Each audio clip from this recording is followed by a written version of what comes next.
Добро утро, приятели!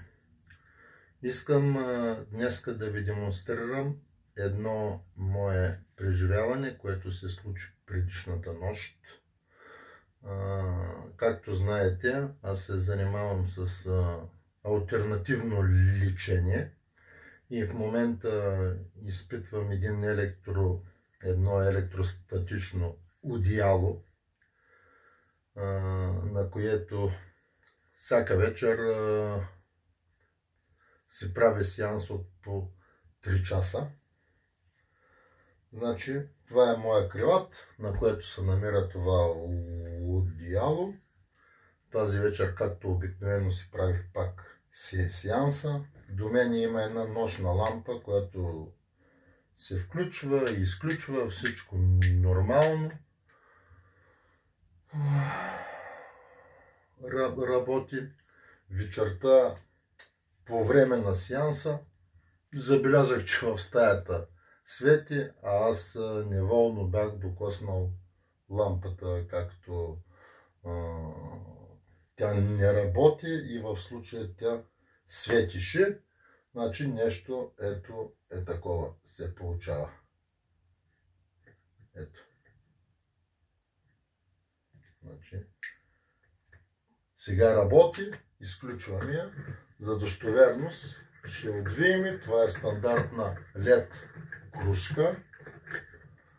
Ето стандартна LED кружка, която вие може да си купите във всеки един магазин, за да разберете, че няма никаква лъжа и измама. Ето аз пипам корпуса на лампата, мога да я тигна, всичко нормално, кружката си обвита. И какво става? След като взема и я докосвам примерно до тук, ето, не свети. Обаче, хващайки я по този начин, ето вие виждате за какво става дума. Кружката просто, както си ме е в ръката, така си свети. Което аз мога да отдам, а преди това никога не съм го забелязвал, мога да отдам примерно на повишаване на телесната енергия или на статичното електричество в следствие от това, че аз спа на това електростатично одеяло.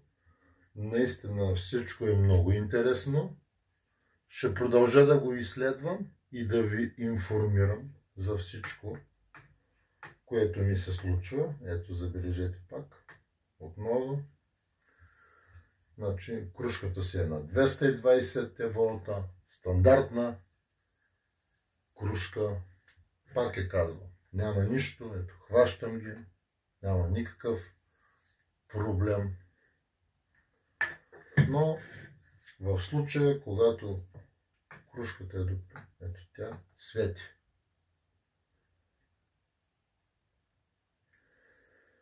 Както искате, така го наричате. Дали вследствие на аурата ми, на повишаване на биоенергетиката ми или на каквото и да е.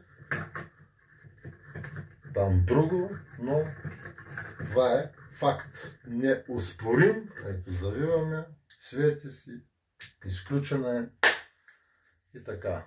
До нови срещи. Желая ви всичко най-добро. Давам ви тема за размишление. Ако ви е харесало видеото, чакам и вашите лайкови.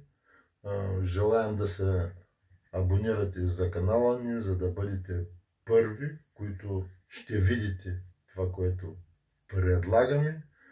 Желая ви хубав и спорен ден. Ще продължаваме видеята на тая тема. До нови срещи!